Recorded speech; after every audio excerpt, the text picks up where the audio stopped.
Our speaker this evening is Elizabeth Kahn Kaplan, who lived for 25 years in and around Stony Brook, Setauket, I got that right?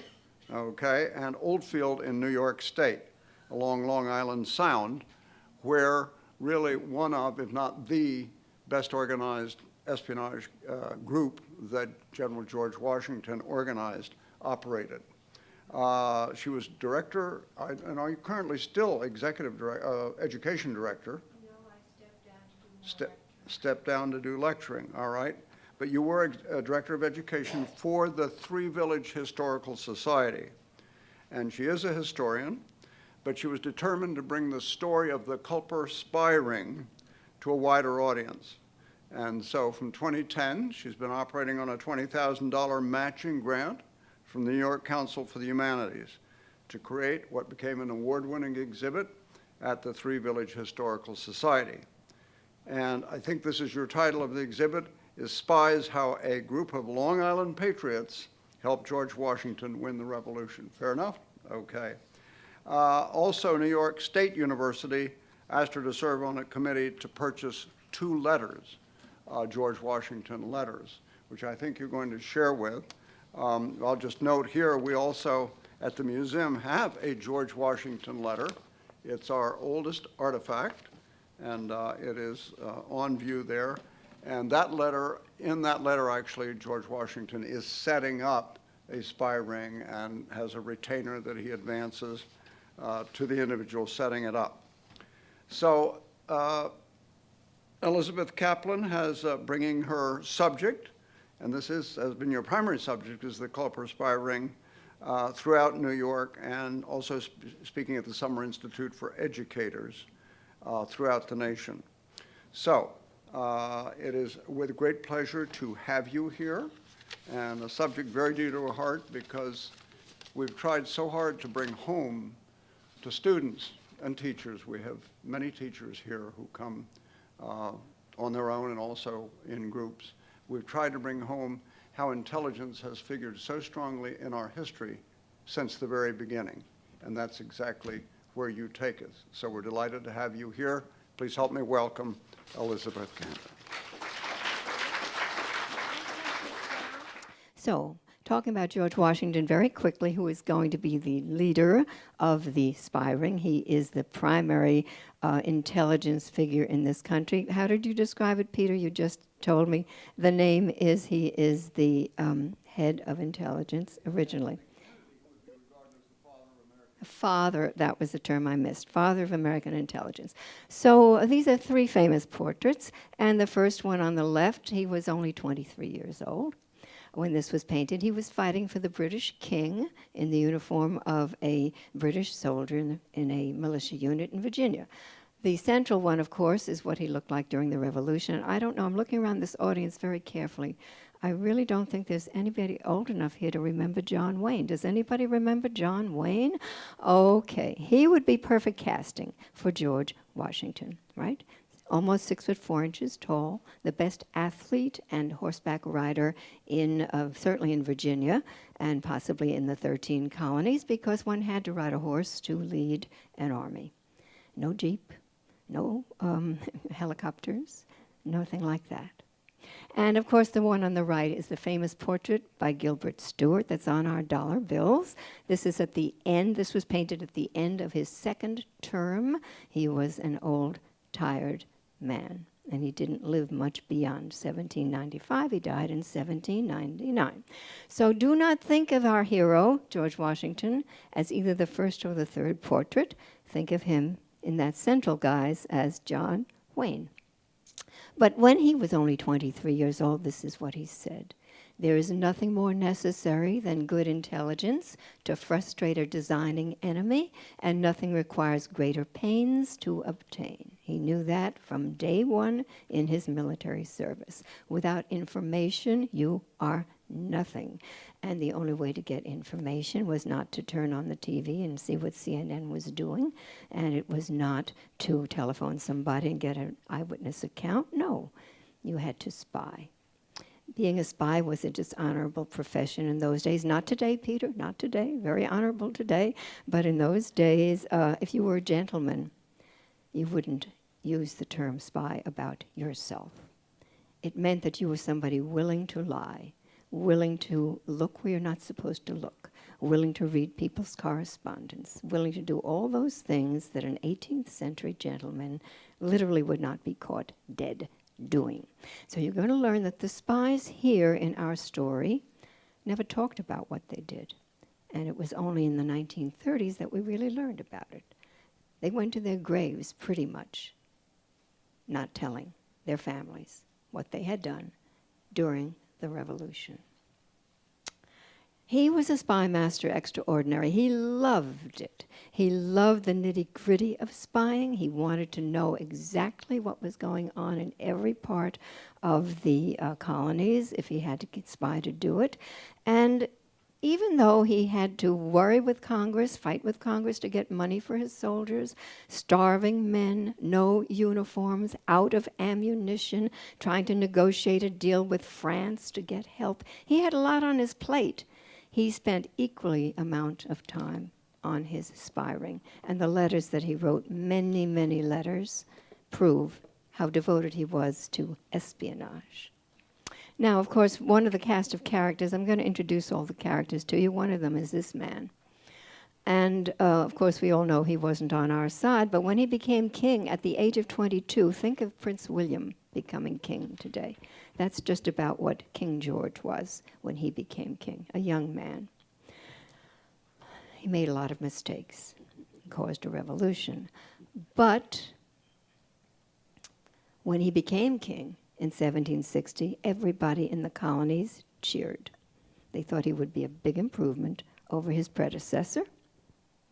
Well, this is a gentleman who was going to be his first chief of intelligence. One could argue that he was the head of the first head of the CIA.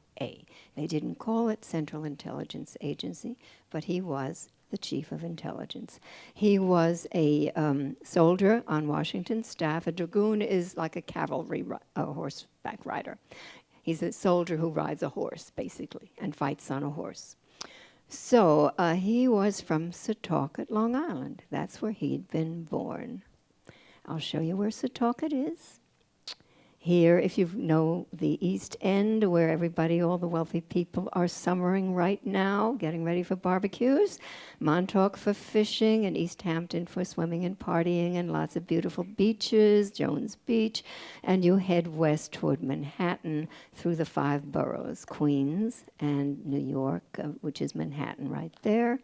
Bronx, Staten Island, and of course Brooklyn, which isn't labeled here. And Brooklyn is the most important of the 5 boroughs in terms of today's story. Right where the Y is in York, that's where a big battle is going to take place. But I get ahead of myself. We're still talking about Benjamin Tallmadge. He had grown up in Setauket, and he had many childhood friends. They'd gone to a 1-room schoolhouse built in 1737 in Setauket. So in 1760, when Tallmadge started school, he was very bright. Most children didn't start till 8. He already read Latin when he started school. His father was a minister. He was 6 years old. In his classroom was 8-year-old Abraham Whittle. 10-year-old Abraham Whittle, 4 years older. Austin Rowe, who was 12, and Caleb Brewster, who was 13. All in 1-room schoolhouse, and they had grown up to depend on each other, loyalty of childhood friends. They had a neighbor, Anna Smith Strong, who was 20 years old when he started school. And she's going to have a small role in the spying. One of the questions is fact or fiction. Did she really do what people say she did? Well, when the revolution began then in 1775 and all through it, these were men in their 20s. And the oldest was Caleb Brewster. He was, 40, about 30-something. They were young. They played key roles. Tallmadge, of course, was a genius. Benjamin Tallmadge's father was a minister of the Setauket Presbyterian Church. The church became a center of Patriot resistance. Interestingly enough, in Setauket, we have 2 churches on the village green, the Episcopal and the Presbyterian. The Episcopal were all loyalists, and the Presbyterians were all patriots. We had a civil war. We always forget the American Revolution was the first civil war. Okay, to get back to my text here, they were all patriots of the Presbyterian Church. Members included Benjamin's schoolmate and best friend, Abraham Whittle, along with Caleb Brewster, Austin Rowe, and Patriots Anna, or known as Nancy, nickname for Anna was Nancy, Strong, and her husband, Selah. Selah went to prison on the prison ship Jersey because he was suspected of surreptitious correspondence with the enemy. That was the charge. So a bond based on complete trust and loyalty to each other had formed in childhood and had been created. That's important because spies could not be trusted. Duh, they're a spy. You don't really trust them, right? And in those days, and probably even today, I'm sorry to say, there are double agents. So they'll work for whomever pays the most to them. You know, I'll gather information from you for money, and then I'll sell it to him for money, and then sell it back to you. That's why spies had such a bad reputation among the well-bred 18th century gentlemen. So, Austin Rowe, who was a youngster in the classroom with Benjamin Tallmadge, he grew up to be a tavern owner. And that was a good thing because he had an excuse to go into New York City often. Setauket is 55 miles from New York City. By car, it takes an hour and a half, except for the Long Island Expressway. We won't go into that. And in those days, it was, if you didn't stop, you had to change horses. But of course, if you rode 55 miles each way, you couldn't do it in a day. You had to stop on the road somewhere. So he had a good excuse to go into the city. Nobody else would go in, but he had to go to buy things. So that was a perfect job for him, to be the courier for the messages, which we're going to talk about. Caleb Brewster was the courier by sea. He was a whaleboat captain, also in the artillery. And on that boat, you will see a cannon. Whoops, sorry about that. Right? Because this is a whaleboat, but he's ready to fight the British who were on Long Island Sound. I'm still getting ahead of myself. Abraham Whittle, a farmer. That was Benjamin Tallmadge's best friend, 4 years older. The question I've always asked, and I'm going to ask you, is why would Abraham Whittle become a spy? Number one, he was sickly, very frail. He was small and thin. His older brother had already died at the age of 32. He is now about 25. He's in charge of the family farm. He's got 2 elderly parents that depend on him. He's got 2 sisters that depend on him. He works day and night as a farmer, and he's in poor health. Why would such a man become a spy? Well, we'll find out. So, we've introduced the cast of characters, with one exception, a man you're going to meet who becomes very important, who's not from Setauket. I'll leave that name in limbo for a minute. That was the cast of characters. The prologue.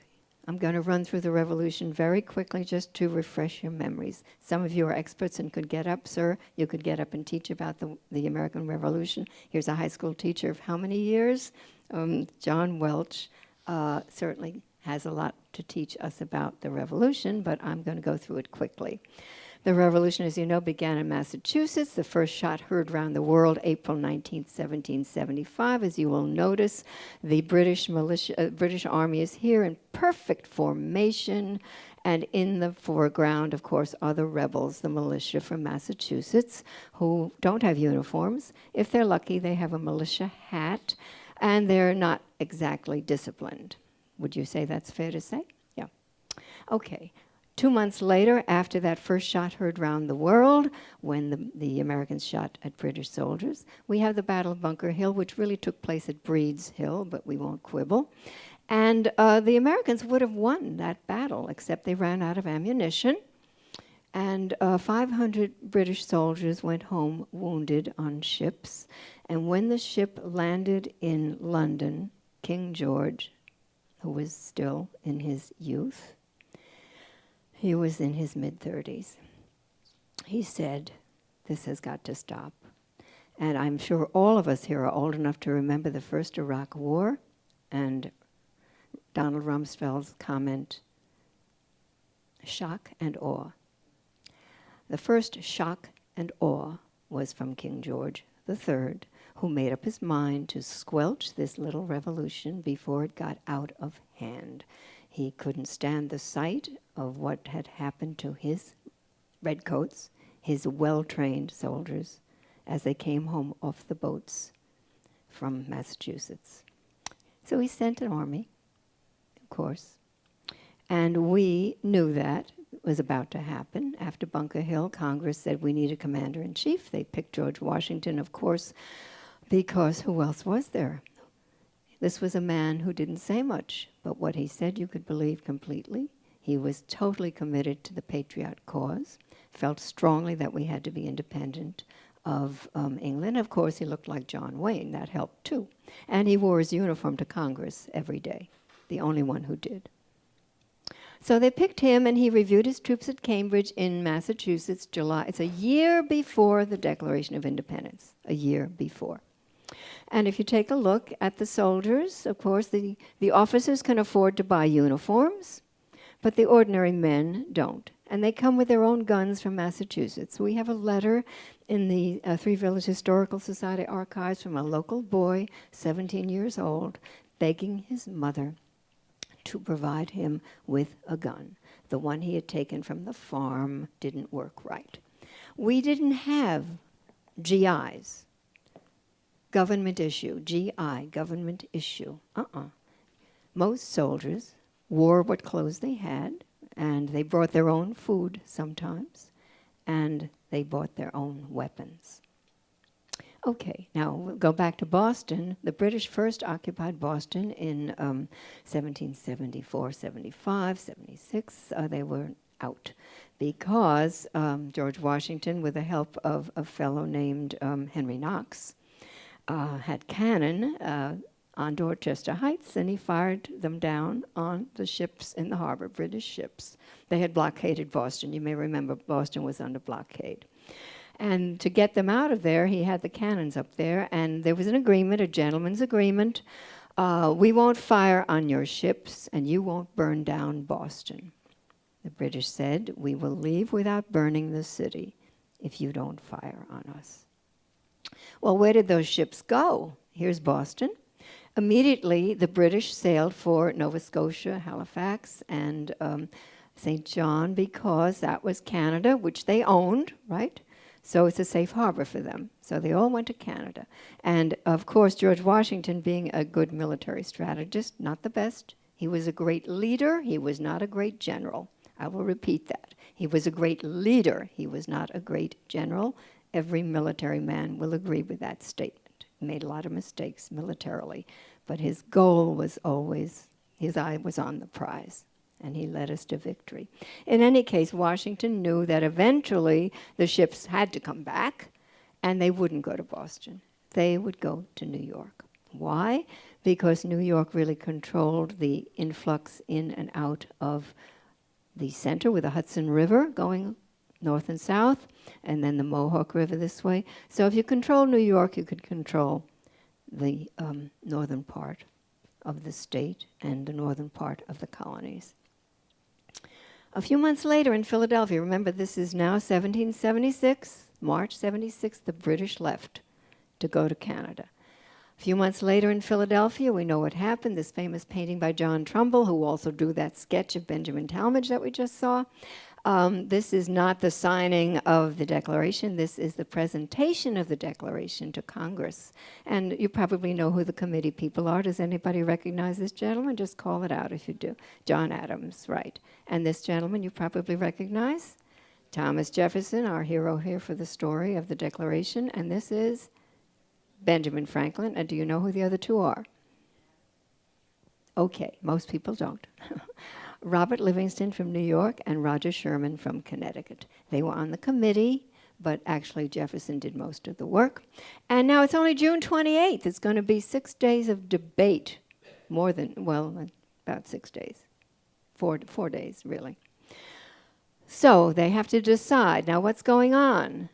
The war comes to New York. While they're debating, now you know Philadelphia is not that far from New York, it's like 2 days away. The British Navy comes back and sails right to Boston, just as everybody suspected. Okay, now this is what you would have seen if you lived in Brooklyn or New Jersey or Staten Island or Manhattan. They said it looked like a forest of trees sailing in from the Atlantic because they were all wooden mast ships. Looked like a forest of trees. And the first ships arrived June 29th. We still haven't signed the Declaration of Independence. They're still debating it. And yet those gutsy men, you've got to give them credit. They knew that they could all hang, as Benjamin Franklin said. We all hang together or we all hang separately. They signed this document knowing they would be considered traitors, even though the British fleet was 2 days away, British Army. I say July 2nd because that's when they voted and agreed. It was printed July 4th. So that's why we celebrate it. Well, by August 15th, the end of the summer, 400 British ships in New York Harbor. 32,000 British and Hessian soldiers. You know the Hessians were from a place in Germany called Hesse, H-E-S-S-E. So they were called Hessians. King George III could not get enough soldiers to fight because we were British too. People would be shooting on their nephews, their uncles, their cousins, right? So he hired mercenaries. And the boats, of course, couldn't land in New York Harbor, so they had flatboats carrying the soldiers, and they went to Staten Island to train. Now, a great battle will take place on Long Island on August 27, 1706. Lieutenant Benjamin Tallmadge will take part in it. He is 22 years old, lieutenant in the Army. And just to refresh your memory about the geography, the ship sailed in from the Atlantic, right? And into New York Harbor. There's the Statue of Liberty today. It wasn't there then, as you know. Came 100 years later. And then they sailed up the Hudson River. It was called the North River, and then could only get as far as here, Poughkeepsie more or less, Peekskill, and came back. All the loyalists, and I really hate to break this to you folks, I'm glad you're sitting down, because at that time, beginning of the Revolution, only 1/3 of the American people wanted to break away from England. Another 1/3 said, "Are you crazy? That's my king over there. I'm a loyalist. I am loyal to him. I'm a loyalist. Sure, my king has made mistakes, but we can work with him, and it'll get better." And then, of course, 1/3 of the people, as usual, were just watching American Idol, or not paying attention. So, okay, so all the loyalists in New Jersey, of which there were many, and all the loyalists on Staten Island, of which there were many, and all in Brooklyn and even Manhattan, all the loyalists were cheering as the boats went up and down the river. The Patriots, of course, felt differently. So, true or false, the Battle of Long Island is also known as the Battle of Queens. What is the name of it? The Battle of Brooklyn, right. And there's going to be a big battle right where Greenwood Cemetery is today, if you've been to Brooklyn. So this is what took place, of course, in the 18th century. Armies were very formal, supposedly, and you would line up in ranks, and this fellow would shoot his gun, and then when he ran out of ammunition, he had backup while he reloaded, right? He's reloading his gun, but this fellow's still shooting. On the Patriots side, that didn't happen. Let's take a look. British and Hessian troops were 20,000, American troops 8,800.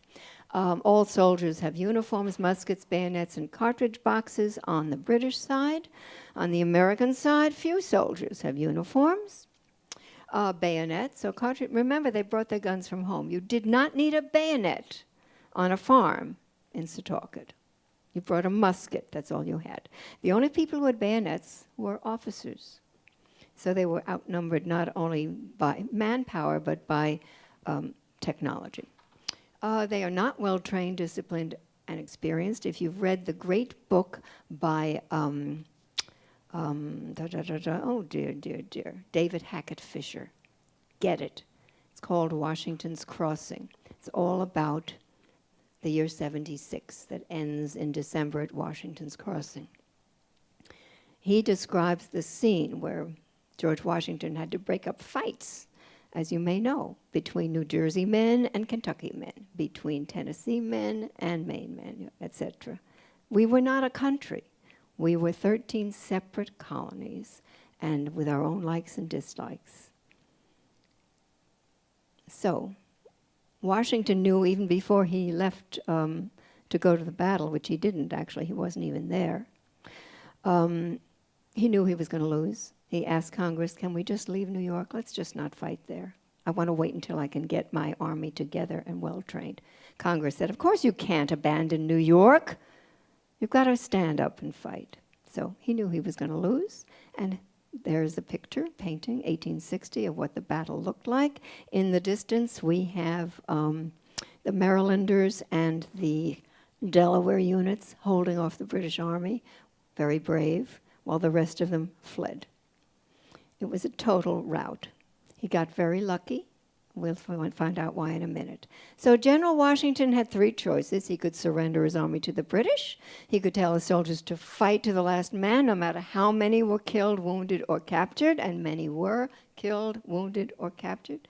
He could order a retreat to save what was left of his army so they could fight another day. What do you think would be the best choice?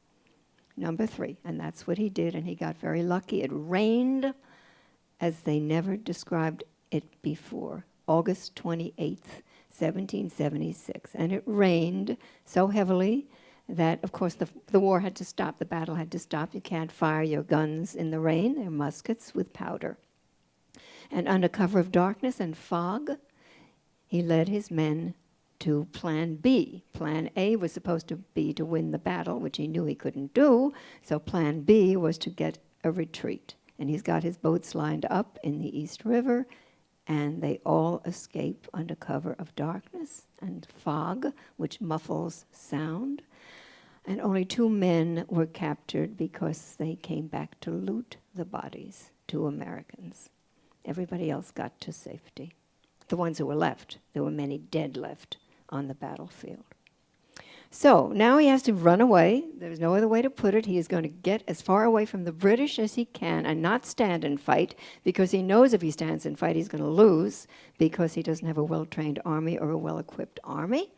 So here's the battle in Brooklyn. The red lines are the British.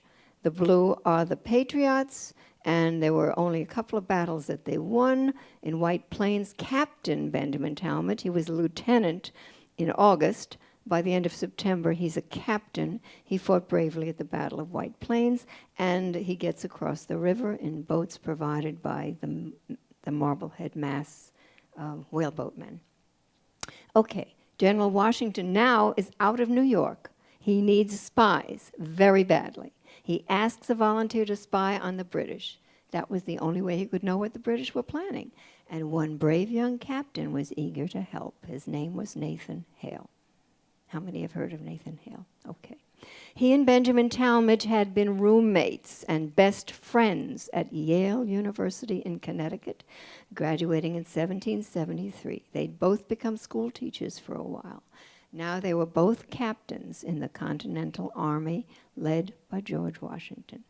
Nathan Hale volunteered. Every single one of his friends said, for heaven's sake, don't.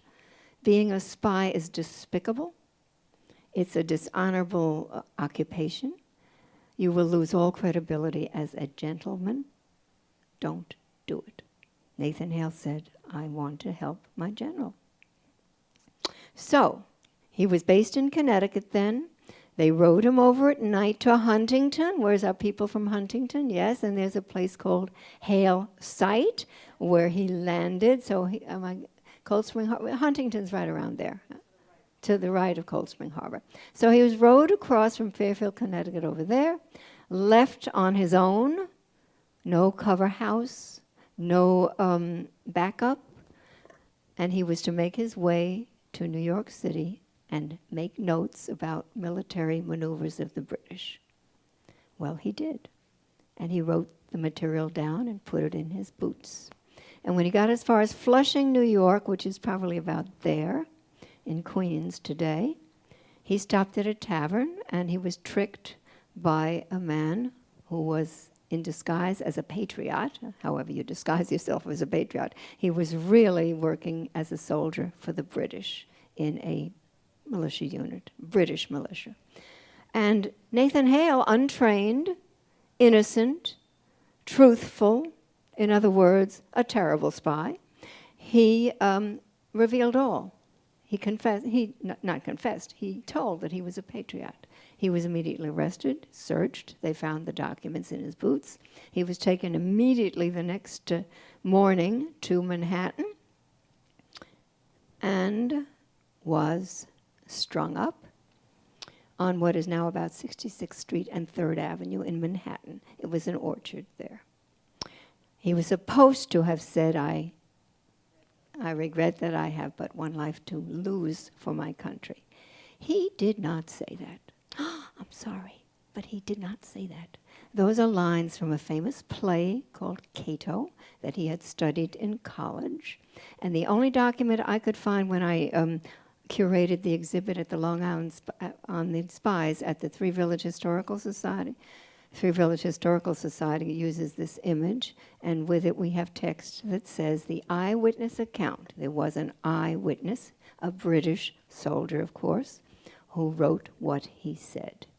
All he did was this British soldier wrote that he conducted himself honorably, bravely, and said he was prepared, that all soldiers should be prepared to support their leader. That was it. The other words, I regret that I have but one life to lose for my country, was said many years later, put into his mouth by a historian. Nathan Hale was not trained to be a spy. General Washington had not taken steps to keep him safe. Now, George Washington and his supporting staff, Benjamin Tallmadge, were devastated by the death of Nathan Hale. Washington, because he knew he really should not have let this man without any training and backup go off, and Tallmadge, because Hale was his best friend. It took 2 years before Washington would ask Tallmadge to form a spy ring on Long Island. After General Washington and the Continental Army left New York, the British occupied New York City and Long Island for the rest of the war. 7 long years, from August 31st until November 1783. So now George Washington is desperate for information. What's going on? He's not there. Long Island is going to become the center of the story. After General Washington and the army left, the British soldiers now could not find him to fight. They're going to be here a long time. King George had sent them over expecting them to be home in 3 months. Shock and awe, victory, immediate. And now George Washington, the fox, they called him a fox, tricked them and got away. So they have to feed their men. They have to feed their horses. They have to build fences. They have to do everything. Where are they going to go? Long Island. Nothing but farms. Beautiful farmland. Had everything the British needed, the hay for the horses and the food for the men, etc., etc. So they come out to Long Island and plunder. They come in. There's no police force. There's no soldiers to protect anybody. And so soldiers can come into your house and take your grandmother's candlesticks to melt down for bullets. They can take the fowl, the flour, everything they want. They can knock on your door and say, Mr. Smith, how many beds have you got? And your Mr. Smith says, I've got 5 beds. Good. 1, 2, 3, 4, 5 soldiers of mine. Come on, this is where you're now quartered. You're going to stay here. And Mrs. Smith, you cook meals for your family. You're going to be cooking for my soldiers too. And you may or may not get paid to do that, depending. And you can use your own foodstuffs. Thank you very much. People on Long Island who had been loyalists, and many of them had been, suddenly are not so loyal. Nothing like being occupied to make you become more of a patriot. So people left, as many as they could. George Washington sent boats from Connecticut because Connecticut was still in Patriot hands, and people fled. General Washington desperately needed intelligence about British troop movements in and around New York City and Long Island, and now we have the birth of the spy ring. Washington asked Dragoon Major Benjamin Tallmadge, who's on his staff, Chief of Intelligence, to form a spy ring of people that could be trusted. Tallmadge turned to his childhood friends. He took a boat to Setauket, and you're going to see this map a few times. This is where Benjamin Tallmadge was headquartered. A boat would come over the Long Island Sound right to Setauket. This was called the Devil's Belt, Long Island Sound, because it was full of plunderers of both colors, Loyalist and Patriot. Any boat was fair game. There were British ships patrolling it, and you could be shot at. And there were thieves. So it was dangerous. And as soon as he got to Setauket, the first person he spoke to was Abraham Whittle. We do not have any good image of Abraham Whittle. All we know is that he was frail and sickly. This is what we see of him here on the left. Now, why would Abraham Whittle, sickly, in charge of the farm, his parents are ill, his brother has died, he has nobody but himself to run that farm, he decides to be a spy? Well, British dragoons attacked American Revolutionary War General Nathaniel Whittle after his surrender on August 28, 76. This is at the Battle of Long Island. It's just as the Battle of Long Island is going on. Nathaniel Whittle, a cousin of Abraham Whittle's father, in other words, Abraham's second cousin, he was asked to go out and collect hay, stopped at a tavern. A British dragoon a troop came by, stopped him, said, "Repeat after me, God save the king." I once said that in a school auditorium in that voice, and everybody in the auditorium said, "God save the king."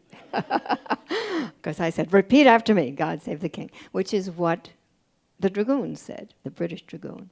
And Woodhull replied, "God save us all." And that angered this British soldier, and he slashed Nathaniel Whittle across the head and the arm, and they left him to bleed to death. Took him 3 weeks to die. Local people gave him water. That was it. So when the family, the Whittle family, heard about this, they were horrified, and that probably, maybe, the reason why Whittle was willing to risk his neck to be a spy. But I always ask this question because there's no wrong answer. So I'm going to ask you to pick your favorite. Number one, he thought spying would be exciting. Number two, his friend asked him to. Remember, childhood friend Benjamin Tallmadge. He hated the British, or he wanted to help General Washington win the war. So just for the sake of my own curiosity, how many think number one is probably the reason? He was looking for excitement. No, okay. His friend asked him to. He hated the British. He wanted to help General Washington. I would say a combination of those three. So now, Benjamin Tallmadge wants to ensure the safety of his spies. He doesn't want what happened to Nathan Hale to happen to any of his friends, including, of course, Abraham Whittle. So he gives everybody a code number, and the first one he gave a code name to was General Washington, and he became number 711. Lucky. Yes, I know when I pass the 7-Eleven on Long Island, I always salute. But that's not why they named it 7-Eleven. Okay. So General George Washington, if he's mentioned in a letter by a spy, is given the number 711. Dragoon Major Benjamin Tallmadge gives himself an alias, John Bolton, instead of just a number. He's also number 721, but it's the alias that most people use in the letters. Abraham Whittle is called Samuel Culper. That's why it's called the Culper spy ring. Why Culper? Because George Washington's first job as a surveyor was in Culpeper County, Virginia. And he took the name Culpeper and cut out a P and an E, and we have Culper. It was George Washington who gave them that name. So he's number 722, alias Samuel Culper, and Caleb Brewster, number 720. Caleb Brewster never had an alias. Not only that, he didn't care that the British knew he was a spy. He was bold. Well, I'm trying to think of a cast of characters. If John Wayne is George Washington, the perfect casting would be for a young George Clooney to be Caleb Brewster, you know. Come on, get me, I'm here, I'm brave, I can do anything. All right. So he doesn't have an alias. Now here we go back to our map again, remembering that Benjamin Tallmadge came from Connecticut to Setauket, asked Abraham Whittle to spy. To spy meant to go into Manhattan, because that's where the British headquarters was, 55 miles each way, over roads that are terribly dangerous. not just because they're rocky and you can break your neck, but because there are highwaymen who will rob you, because there are British patrols out, etc., and they will stop you. So this fearful man, and he was always scared, all his letters, he was scared, got to Manhattan. Now his sister lives in Manhattan. She's married to an innkeeper on Cherry Street. So they put him up. But let's face it, if you go in every week along a 55-mile road where you're breaking your neck and tell the British guards, well, I'm going to visit my sister, not too many people love their sister that much to do it every single week. So he was looking for somebody based in Manhattan to do the spying. And then he would get a courier, who we've already met, Austin Rowe, to come get the letters and bring them back. So he waited a while. It took about 3 or 4 months of his going into the city to Manhattan till he found a man in his sister and brother-in-law's rooming house who turned out to be a patriot. He didn't look like a patriot. He worked for a loyalist paper. He didn't look like a patriot. He owned a shop where British soldiers shopped. Everybody thought he was a loyalist. But over time, they discovered they had a lot in common. He was from Oyster Bay, and his name is Robert Townsend, and we have a descendant right here. Would you raise your hand? From Raynham Hall, the family home in Oyster Bay. So Robert Townsend is the only one of the spies in the Culper spy ring, as far as we know, because we don't know all of them. He was not from Setauket, but he was from Long Island. Okay, so Robert Townsend now becomes a spy.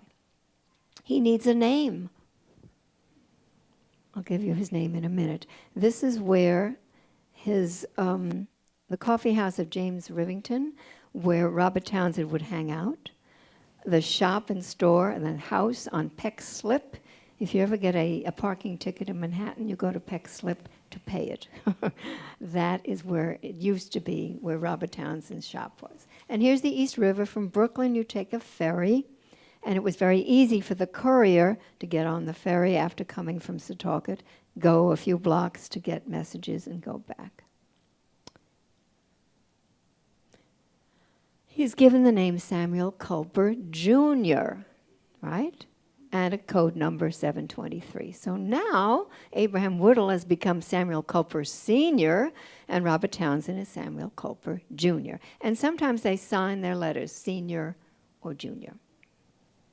So now there is Robert Townsend in the taverns, in the coffee houses in Lower Manhattan, and he's pretending to read a newspaper, but he's really doing that spy thing. He's eavesdropping, what no gentleman would ever do. There he is. And he takes the information and writes the letters and waits for the courier to pick them up, right? Again, Tallmadge came to Abraham Whittle. Abraham Whittle went into Manhattan, found Townsend, and now they need somebody to pick up the letters, and that we know is going to be Austin Rowe. He's the land courier. He owns a tavern. He's got a good excuse to go into the city every week to shop. No British soldier is going to be surprised to see him every week on the road. Today we call him Long Island's Paul Revere. He did not shout the British are coming.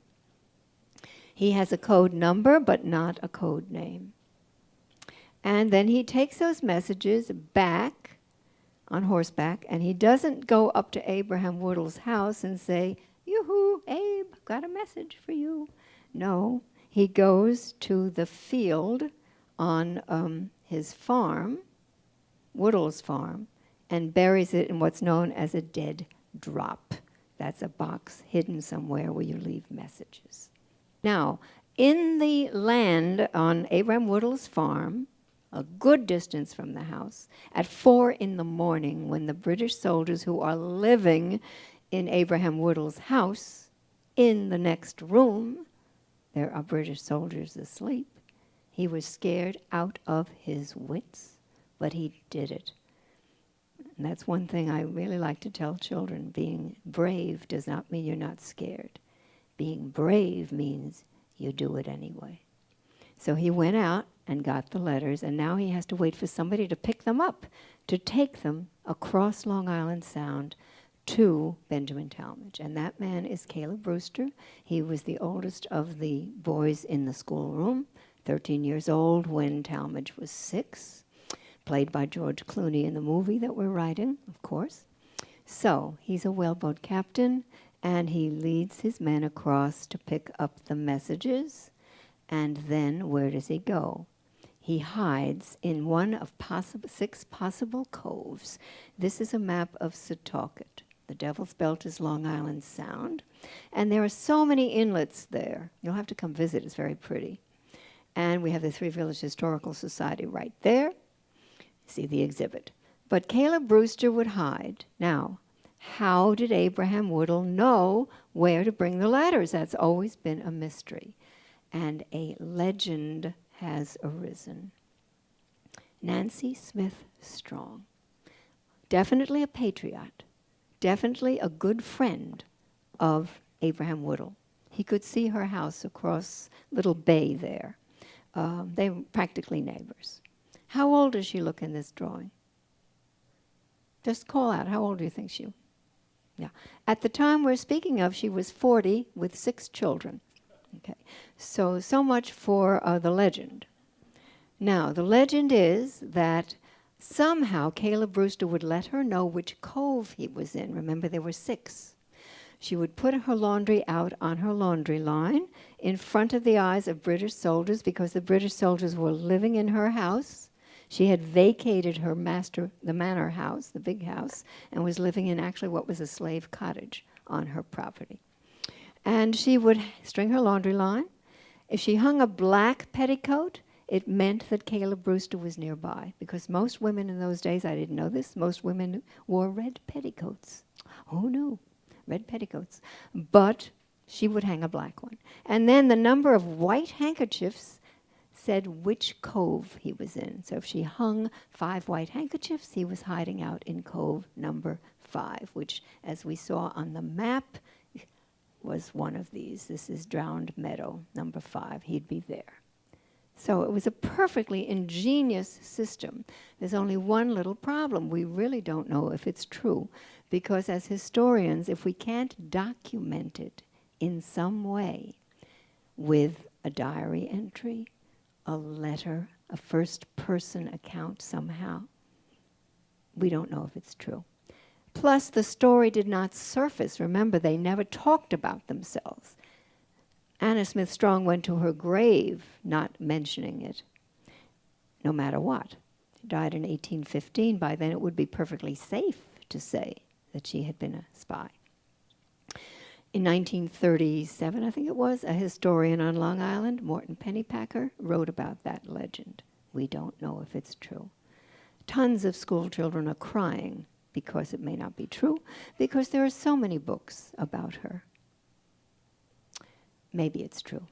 We do know that she was a patriot, and we do know on one occasion Abraham Whittle asked her to go with him into Manhattan when he was still picking up messages, because it was less likely for him to be stopped when he was going with a woman, for whatever reason. So now he exchanges the information with Caleb Brewster, and Caleb Brewster is now going to go back with the information, the spy letters, to Benjamin Tallmadge, and from there Benjamin Tallmadge will either go himself or he'll send a courier to wherever George Washington is. And if you know about George Washington, he was never in one place for very long. He would go perhaps Morristown, New Jersey, or West Point, or wherever. And Tallmadge always knew where he was. Now, a very important event took place. This man is the brother of John Jay, who became very important in Washington's cabinet, Secretary of State. His brother, James Jay, had lived in France and then had gone to England, and he brought from France a recipe for something called sympathetic stain. Does anybody know what we call sympathetic stain? Invisible ink. And it's a real thing.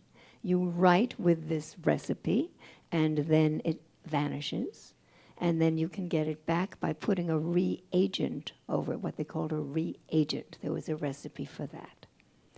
So he gave it to George Washington, and George Washington shared it. So how did George Washington help the Culper spies? And he devoted a lot of time to this. Letters were written in Tallmadge's code. Letters were written in sympathetic stain. Secret messages were written between the lines of ordinary messages. Let's say Robert Townsend wrote a letter, and he wrote a letter to his father saying, "Dear Father, I am fine. The store is doing well. Please give my love to Mother. Your devoted son, Robert." And then that letter arrived in the hands of George Washington. Now he thought to himself, why do I need this letter? And then he said, maybe there's something written between the lines.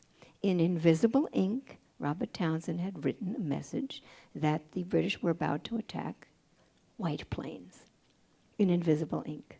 It disappeared. And when Washington read the letter, "Dear Father, I'm fine, the store is good, give my love to Mother," he took the reagent, that liquid, and brushed it, and out came the real message. You've all heard of this gentleman. He was ambassador to France, appointed by George Washington. He went over to France in 76 and worked very hard to get the king and queen, who were to lose their heads later, but fortunately not before they gave some boats and money to the revolution. They supported the American Revolution, and I just read recently that it may be because they were broke after helping us win our revolution that they couldn't afford to take proper care of their own people and had their own revolution. That's one historian's point of view. Finally, after years, literally, 1780, Benjamin Franklin went over there in 76. It took 4 years for him to convince the French to send money and ships and soldiers. And a French army set sail under, forgive my French General Jean-Baptiste Donatien de Vimeux, Comte de Rochambeau. And they went to Newport, Rhode Island. So let's take a look. Here's New York. And go right past Connecticut along the inner ward. This is Long Island Sound. Go right up to Newport, which is right where the eye touches the land. That would be Newport right there. So that's where the French were landing. George Washington was desperate to know if the British were aware that the French were coming and that they were practically here and that they were going to Newport. He was afraid that if they did know, the British would march from New York and attack the French before they got their land legs back. You know, it's a 6-week voyage, and they wouldn't be ready to fight. And they could wipe out the French army. He was very concerned about that. So he said, as every moment we may expect the arrival of the French fleet, the correspondence with the Culpers will be of very great importance. That was written on July 11th. Little did he know that they had landed on July 10th. That's what happens when you lose your cell phone. That's what happens when you don't keep in touch. Getting information was not only hard to get, it was hard to get it in a timely fashion. Anyway, he wants to know if the British are aware. So Robert Townsend is eavesdropping again, and he hears something of great importance. The British are planning to set sail to Newport. He has to get that letter out to George Washington as fast as possible. He got lucky. Austin Rowe showed up in his shop that day. It might have been another week before he did. He gave a very important letter to Austin Rowe, disguised as a bill of sale to a loyalist on Long Island, written in invisible ink between the lines of the bill of sale. But there was another handwritten letter that he also had as a cover letter. When Austin Rowe gave that to Abraham Whittle read it and wrote this letter. Here's the facsimile of it. S.C., Samuel Culper, was written on July 20th.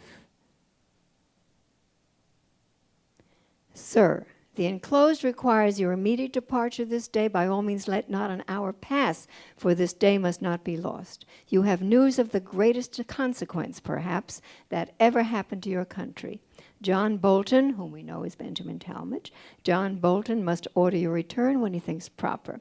He's telling Caleb Brewster, this letter is written to Caleb Brewster as a cover letter for the important letter. He's writing to this to tell Brewster, forget about what you're here for. Bolton will send you back another time. Just get back to Connecticut with this. And they exchange the letters, and it gets back. Now, what do we know? It's a fact that on July 21st, Alexander Hamilton, who was a captain on the staff of Washington, received Townsend's urgent letter that 50 British ships, transport ships, were sailing up Long Island Sound to Newport, Rhode Island, carrying 8,000 troops to attack the French. That's a fact. We also know that the British ships set sail for Rhode Island, but soon turned back to Manhattan. The British ships got this far. They sailed out of New York, what is now the Throg's Neck, or the Whitestone Bridge. They got about that far, wasn't there then, and then they turned back. The question historians have always asked is, why? Why did the British turn back? And one historian, more than one, says that Washington tricked them as a spy master extraordinary. He planted false information. He wrote a letter saying he was about to attack New York City if the British left. Now, New York City was much more important to the British even than defeating the French. They couldn't afford to lose New York. And so that is probably the reason why they turned back. We may never know for sure, but if that was what happened, the plan worked. French army was saved. Now, why is it important to save the French army?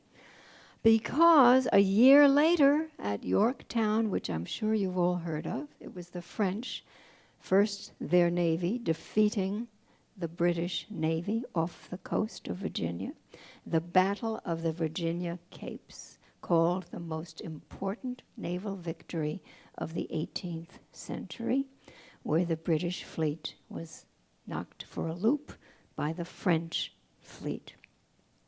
That allowed the blockade to take effect. The Americans blockaded Yorktown. The British army there under Cornwallis was being starved to death. It took 3 or 4 weeks, and they surrendered. This is a famous painting by John Trumbull, the fellow who sketched Benjamin Tallmadge for us so nicely. This is a famous painting, and like many famous paintings, it's a lie that tells the truth. Pablo Picasso said, art is a lie that tells the truth. So what is the lie here? Well,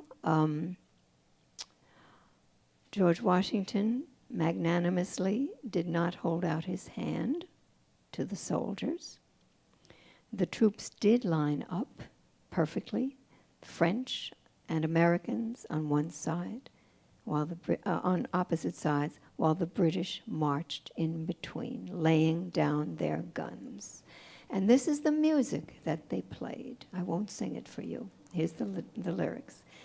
The world turned upside down. If ponies rode men and grass ate cows and cats were chased into holes by the mouse, if summer were spring and the other way round, then all the world would be upside down.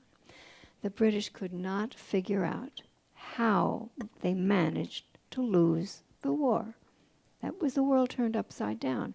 They were the world's greatest army and the world's greatest navy. We really had neither. We just had a leader who refused to quit and people who were determined to win. And of course, they were so many miles away, it was very hard to keep themselves supplied. Statue of Rochambeau in Newport, perhaps some of you have seen it. This is a bill that was struck up on the anniversary of the Yorktown victory in 1931, 150 years later. So we have de Grasse, who was the French captain of the fleet, George Washington, and Rochambeau. Okay. Epilogue very quickly. The British refused to sit for this painting. Benjamin West in 1783, took 2 years to get a treaty. 2 years before the British would finally say, okay already, I get it, we lost. They didn't want to admit it. So at this sitting, Benjamin West put in the figures of John Jay and Benjamin Franklin, John Adams, and Franklin's grandson, William Temple Franklin, Henry Lawrence, a diplomat. The British nowhere to be seen. The flag came down on evacuation day. The ships went out. The 13 stars and stripes went up. And the Union Jack came down. And George Washington then rode into the city. He had not been in New York since September really, of 1776. Big victory parade. You've heard of ticker tape parades, Wall Street. This was the first one without the ticker tape. Everybody turned out. And many soldiers still, no uniforms, wounded. They said goodbye to the officers said goodbye to Washington at Fraunces Tavern. We have a replica of the building. The real building is gone. But in that room, as you know, when you go through a very difficult time, words fail you. So the soldiers lined up, shook his hand, tears in their eyes, never expecting to see him again, as he wanted to go back to Mount Vernon. He went back to Virginia. He was called back to take an important role in the Constitution writing, sworn in as president in New York City, and set the precedent for the presidents for all time. Wore an ordinary business suit. Everybody said, "Do we call you emperor? Do we call you your majesty? You should have an ermine robe for this inauguration." They really said that because, after all, that's what they were used to. And he said, "You will call me Mr. President. I will wear an ordinary suit. I am nothing but a citizen." He came out to Long Island to thank all his spies.